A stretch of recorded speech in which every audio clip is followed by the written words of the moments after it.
The Count of Monte Cristo. Chapter 61. How a Gardener May Get Rid of the Dormice That Eat His Peaches. Not on the same night as he had stated, but the next morning, the Count of Monte Cristo went out by the Barrière d'Offer, taking the road to Orleans. Leaving the village of Linas without stopping at the telegraph, which flourished its great bony arms as he passed, the Count reached the Tower of Montelheri, situated, as everyone knows, upon the highest point of the plain of that name. At the foot of the hill the Count dismounted and began to ascend by a little winding path, about 18 inches wide. When he reached the summit he found himself stopped by a hedge, upon which green fruit had succeeded to red and white flowers. Monte Cristo looked for the entrance to the enclosure, and was not long in finding a little wooden gate, working on willow hinges, and fastened with a nail and string. The Count soon mastered the mechanism, the gate opened, and he then found himself in a little garden, about 20 feet long by 12 wide, bounded on one side by part of the hedge, which contained the ingenious contrivance we have called a gate, and on the other by the old tower, covered with ivy and studded with wallflowers. No one would have thought in looking at this old, weather-beaten, floral-decked tower, which might be likened to an elderly dame dressed up to receive her grandchildren at a birthday feast, that it would have been capable of telling strange things, if, in addition to the menacing ears which the proverb says all walls are provided with, it had also a voice. The garden was crossed by a path of red gravel, edged by a border of thick box, of many years' growth, and of a tone and color that would have delighted the heart of Delacroix, our modern Rubens. This path was formed in the shape of the figure of 8, thus, in its windings, making a walk of 60 feet in a garden of only 20. Never had Flora, the fresh and smiling goddess of gardeners, been honored with a purer or more scrupulous worship than that which was paid to her in this little enclosure. In fact, of the 20 rose trees which formed the parterre, not one bore the mark of the slug, nor were there evidences anywhere of the clustering aphis which is so destructive to plants growing in a damp soil.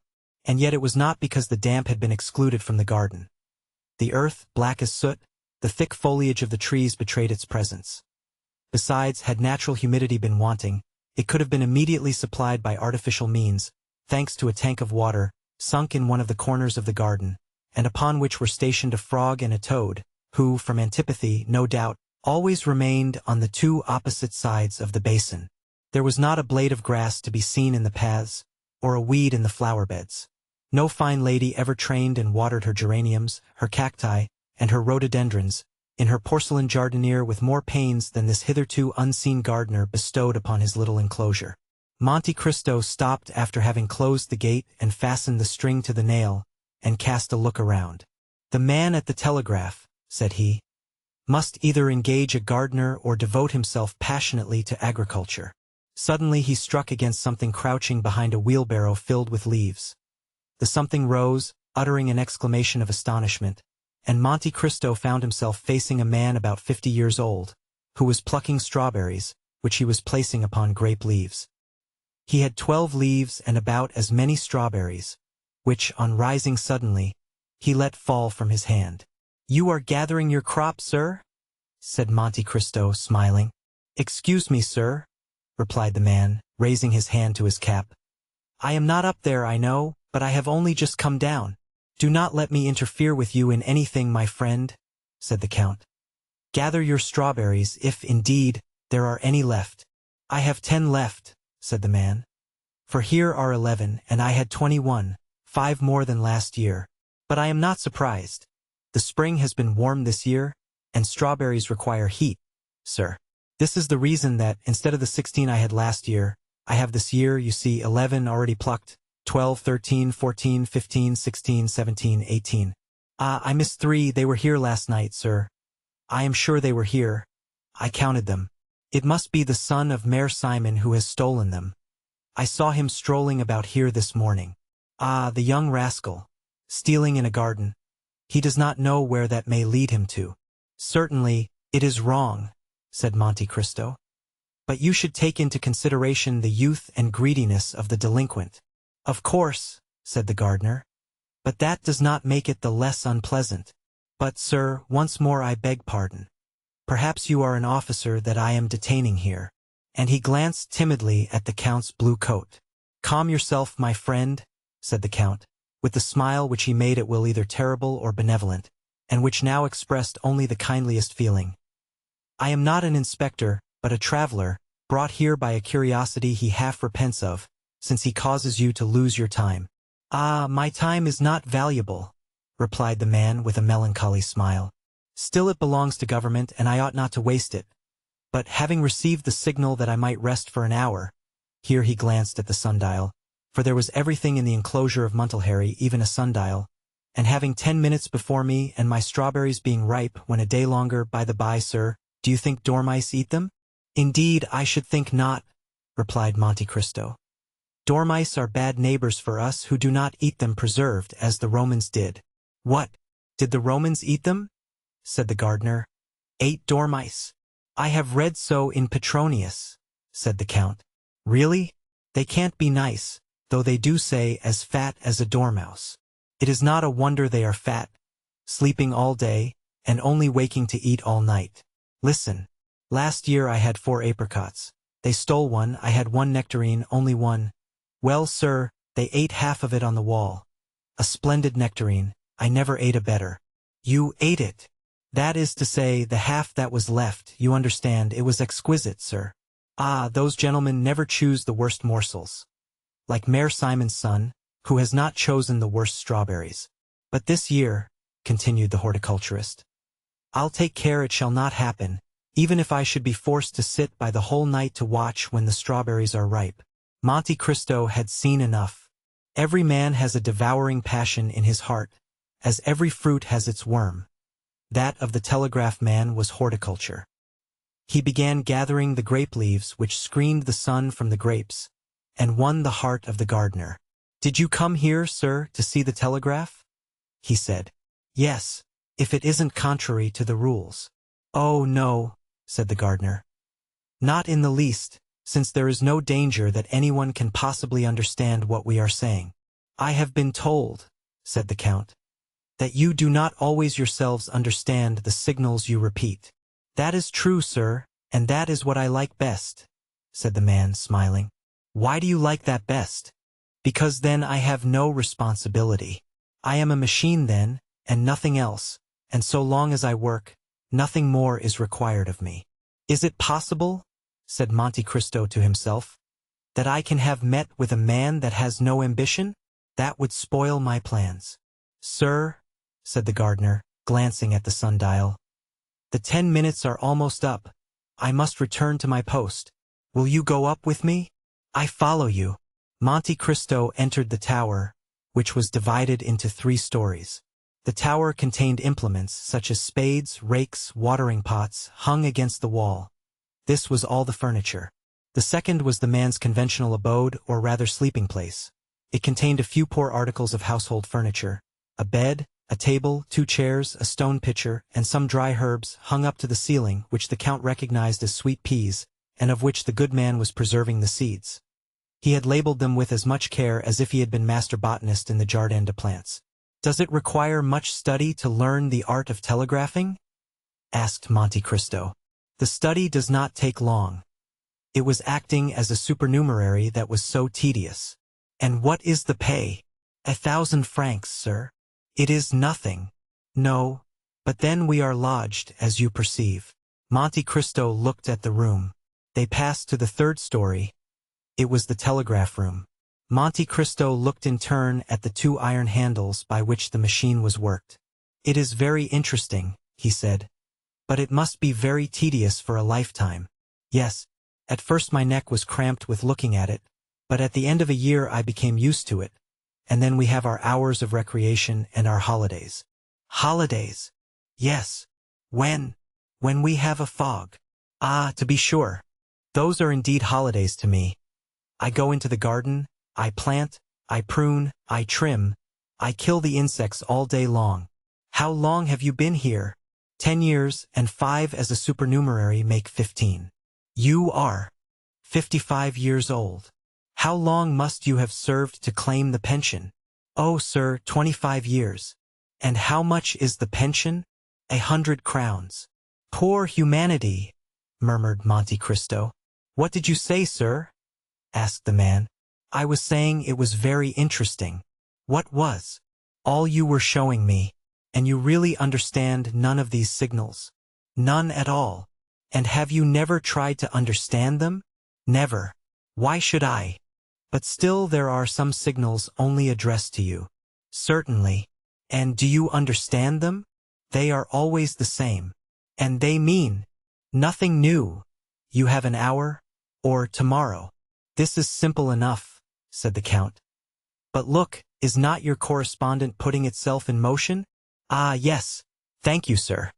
And what is it saying? Anything you understand? Yes. It asks if I am ready. And you reply? By the same sign, which, at the same time, tells my right-hand correspondent that I am ready, while it gives notice to my left-hand correspondent to prepare in his turn. It is very ingenious, said the Count. You will see, said the man proudly.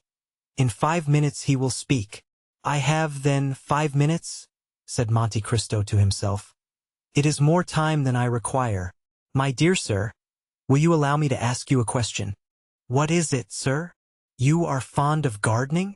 Passionately.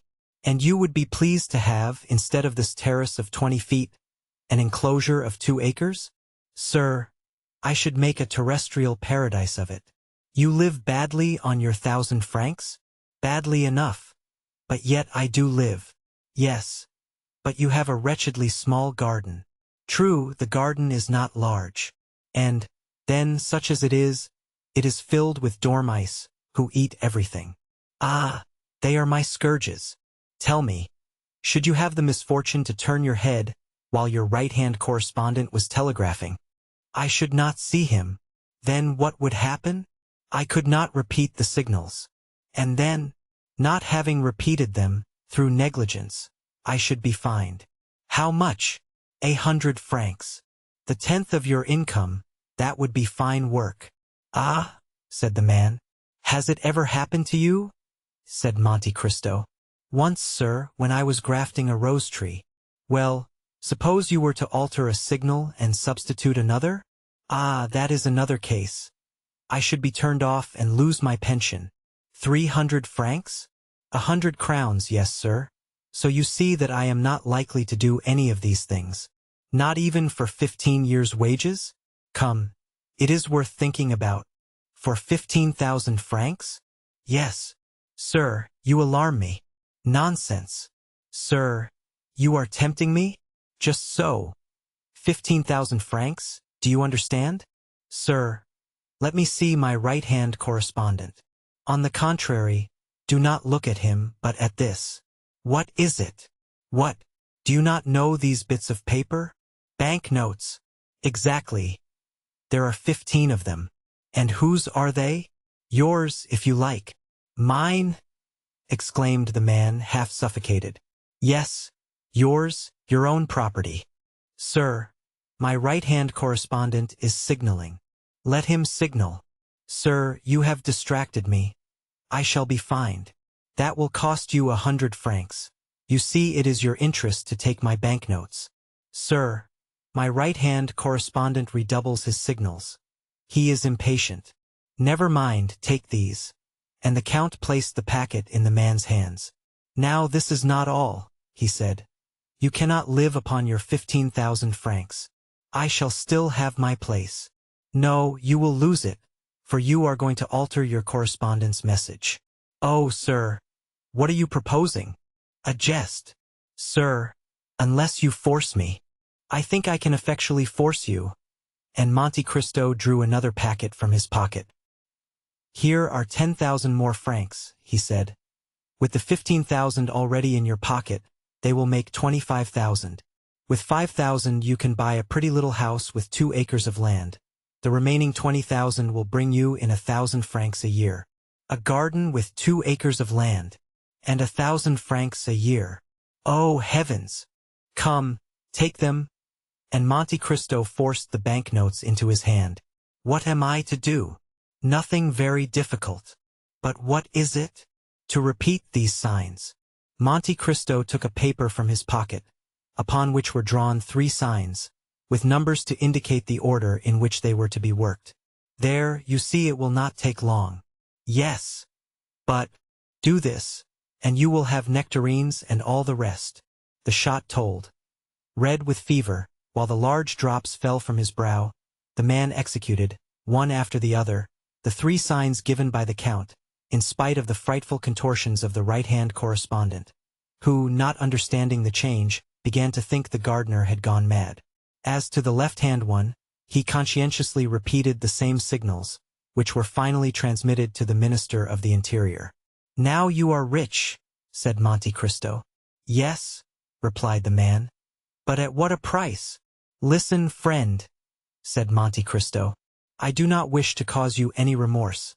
Believe me, then, when I swear to you that you have wronged no man, but on the contrary have benefited mankind." The man looked at the banknotes, felt them, counted them, turned pale, then red, then rushed into his room to drink a glass of water, but he had no time to reach the water jug, and fainted in the midst of his dried herbs. 5 minutes after the new telegram reached the minister, Debray had the horses put to his carriage, and drove to Danglars' house. "Has your husband any Spanish bonds?" he asked of the Baroness. "I think so, indeed. He has 6 millions worth. He must sell them at whatever price." "Why?" "Because Don Carlos has fled from Bourges, and has returned to Spain." "How do you know?" Debray shrugged his shoulders. "The idea of asking how I hear the news," he said. The Baroness did not wait for a repetition. She ran to her husband, who immediately hastened to his agent, and ordered him to sell at any price. When it was seen that Danglars sold, the Spanish funds fell directly. Danglars lost 500,000 francs. But he rid himself of all his Spanish shares. The same evening the following was read in Le Messager. By telegraph. The king, Don Carlos, has escaped the vigilance of his guardians at Bourges, and has returned to Spain by the Catalonian frontier. Barcelona has risen in his favor. All that evening nothing was spoken of but the foresight of Danglars, who had sold his shares, and of the luck of the stock-jobber, who only lost 500,000 francs by such a blow. Those who had kept their shares, or bought those of Danglars, looked upon themselves as ruined, and passed a very bad night. Next morning Le Moniteur contained the following. It was without any foundation that Le Messager yesterday announced the flight of Don Carlos and the revolt of Barcelona. The king, Don Carlos, has not left Bourges, and the peninsula is in the enjoyment of profound peace. A telegraphic signal, improperly interpreted, owing to the fog, was the cause of this error. The funds rose 1% higher than before they had fallen. This, reckoning his loss and what he had missed gaining, made the difference of 1 million to Danglars. "Good," said Monte Cristo to Morrel, who was at his house when the news arrived of the strange reverse of fortune of which Danglars had been the victim. "I have just made a discovery for 25,000 francs, for which I would have paid 100,000. "What have you discovered?" asked Morrel. "I have just discovered how a gardener may get rid of the dormice that eat his peaches."